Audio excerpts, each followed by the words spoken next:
Hey guys, we're back again. It's 2015. The Daytona 500 just concluded. It's going to be me and Travis again for season 3 of Green, White, Checkered, and we're here to break it all down to you.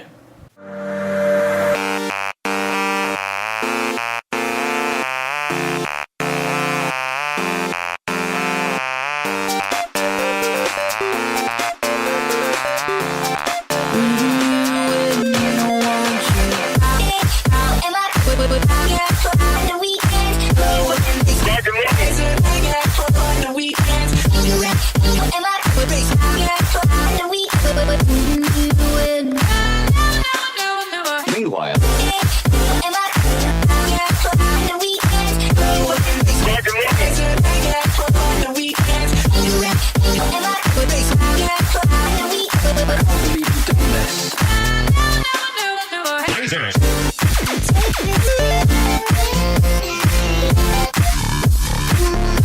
Come now.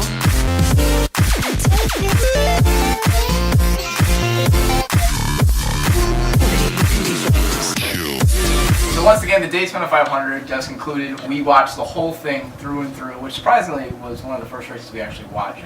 Flag to flag. Flag to flag, as they would say in the NASCAR world. And it was honestly one of the best Daytona 500s I've ever watched. Yeah, towards the end of the race, there was an extreme ability to show that NASCAR as a whole has fixed the drafting issue. Oh, certainly. We went through a couple of years with tandem drafting, and then when they told everyone no working together, they cut out the radio communications between drivers and they shortened the spoilers. Then it was kind of like a one-lane freight train, essentially. Right. Yeah. And just one massive line, and it was whoever at the end decided to pull out. And we talked about that last season, or a couple seasons ago. Yeah.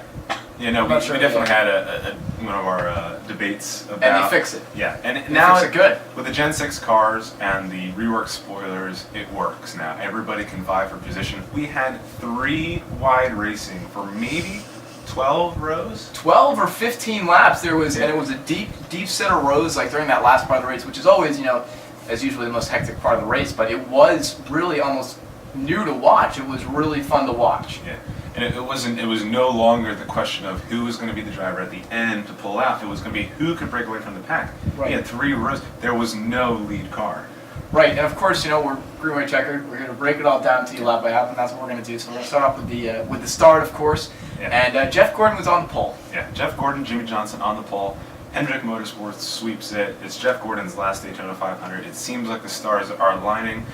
And for a large majority of the beginning of the race, it was 2 lanes. I forget when they showed the graphic, maybe around halfway point of the race. But Jeff Gordon had about 60 laps led, and that was like 40 or 50 laps above Jimmy Johnson and Joey Logano, who we'll get to later, who led like 60 laps. Yeah. And it was a ridiculous amount. And Jeff Gordon was really one of the strongest cars in the race. Yeah, absolutely. And we saw a lot of strength from another driver in the number 88 car. Oh, of course. Dale Earnhardt Jr. and also another number that's sticking in my head is the 11 car, Denny Hamlin. Mm-hmm. Towards the end of the race, they were both able to stick with it. They couldn't break away. They didn't have the support for that yet, but they were able to stick next to it with easily 2 car lengths. You're talking about the 88 car, who had a really strong car all day. Led a bunch of laps right through the middle of the race. Really got the crowd going, of course, down there, super speedway areas. But he did have a really strong car, and I said to you towards the end of the race, his car just does not look like it's the breakaway type. You see, every once in a while at a speedway race, the car in front will be really powerful, and it'll be able to break away. Dale Earnhardt Jr. would get a little bit of a run, and it would look like he'd go into the lead, but he'd kind of stop. The car would stop right there and fall back. Yeah. He just needed some help. And it's that air that we talk about with drafting is you can move so quickly while you're in the draft because everyone's within this bubble. But it's once you get outside of that, you're in the dirty air or you're in fresh air can sometimes be like a culture shock for these cars, for these engines. I mean, a couple years ago when Trevor Bayne won in 2011, watching that race over and over, noticing the 21 car and listening to interviews of other drivers, especially Jeff Gordon and other drivers in the race, they all knew the 11 car or the 21 car was the strong car. Right. It could pull away. And in fact, in some instances, it was pulling away, and that's not good because you get that momentum from the pack catching up. But we didn't really see that in this race. I mean, too much. Yeah, you're right. Yeah, it was pretty even keel, which is something that NASCAR has tried really hard to work with. I mean, again, this is after the engines have been downsized. Yeah. They're a little weaker than they were in previous years, but drafting has improved. It has improved greatly, and we talk about now the cars that were really strong kind of started to come out after that halfway point. Yeah. we were joking around. Wreckfest 2015 begins around lap 30 to go. With about 30 to go. That's when you start seeing where the real contenders start coming out, and by that point out, it really starts going. And we saw again Denny Hamlin sticking up there, Martin Truex repping our hometown was up there again. He's been around there the last few years. Jeff Gordon kind of faded back. Yeah, he was way back there. Jimmy Johnson was up there, and Joey Logano, and you had this really strong top five who, even after that 3 wide mayhem that happened through that maybe last quarter of a race, you saw that top 5 almost break away from the pack after that last caution. Yeah, I mean, we went from the 3 abreast, 12 rows back, to really Logano and Hamlin and Truex and Johnson, really the top 4 guys, and maybe a couple stragglers, where the lanes went from 3 starting to 2, and we even had that like a single line out front. And we talked about power in these cars. We also had 3, maybe 4 blown engines in that race. Yeah, one of them being Brad Keselowski, teammate to Joey Logano. Yeah. I mean, we saw, the Trevor Bayne, the car we talked about earlier. No, sorry, scratch that. It wasn't Trevor Bayne. That would have been Chase Elliott in the 21 car. Yeah, you're right. My fault.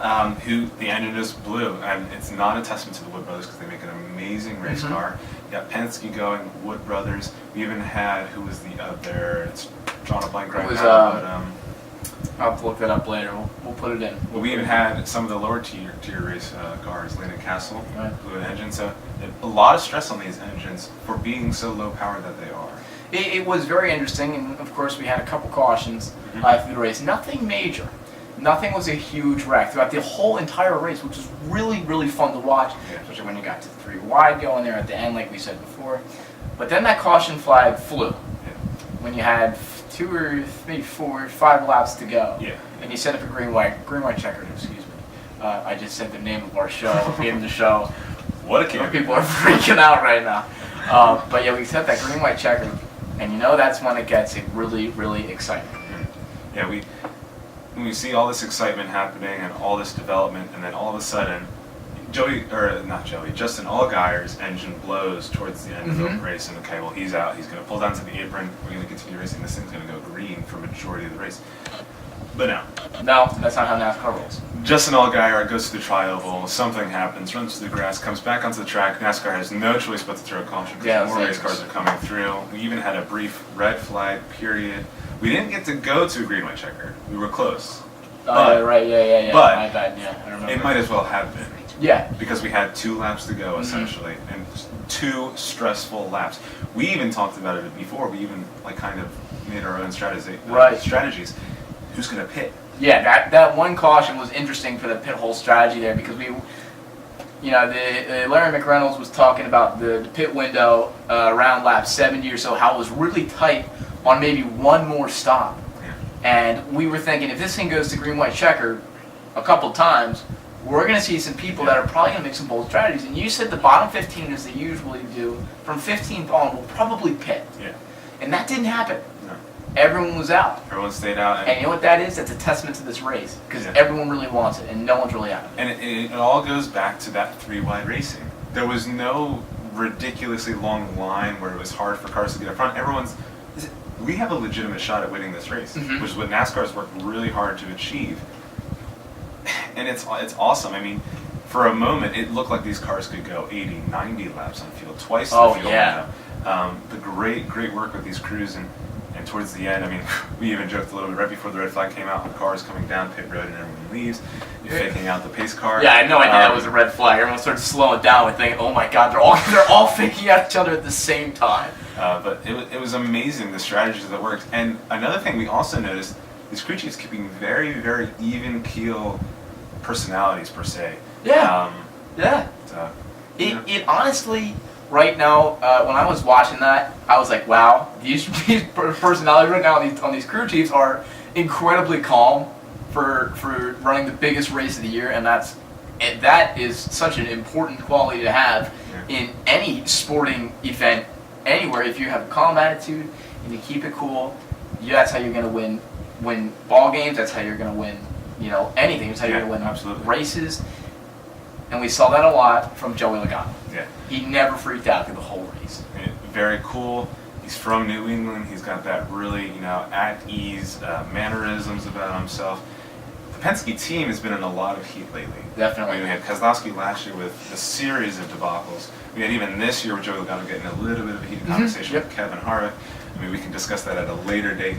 But very, very calm. And the race was so competitive throughout the entire thing. And it wasn't until the end that we really started to see like the true spirit of that 22 Ford come out. And they kept calm all race, and they never were really up in first, per se, throughout the whole race, but they played it cool. Yeah. They kept it right in the middle. They were up there the whole race. They were just biding their time until it was really time to go. And that's what you have to do, and that's how it paid off for them. They were up ahead when that huge wreck happened on that final lap, and that's where you got to be. If you're in first on the final lap and you've got just enough space, you can make an argument for a place.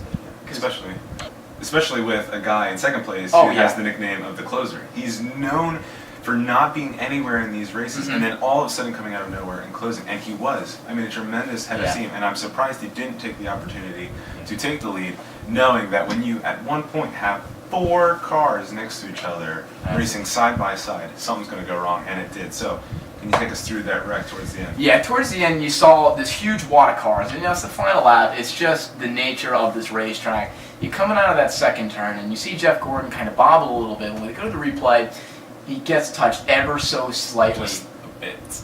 by Austin Dillon, and that's just super speedway racing. You're going to come off that corner, the car's going to be loose as it is. There's so much air there, you know it's going to happen. So Gordon gets loose, and there was no place to go for so many drivers. Right in the middle of the racetrack, wipes out at least maybe 15 cars. Yeah, absolutely. And they're coming down the backstretch. Again, keep in mind this is the final lap. You got Joey Logano out front. You had Earnhardt Jr. who was there.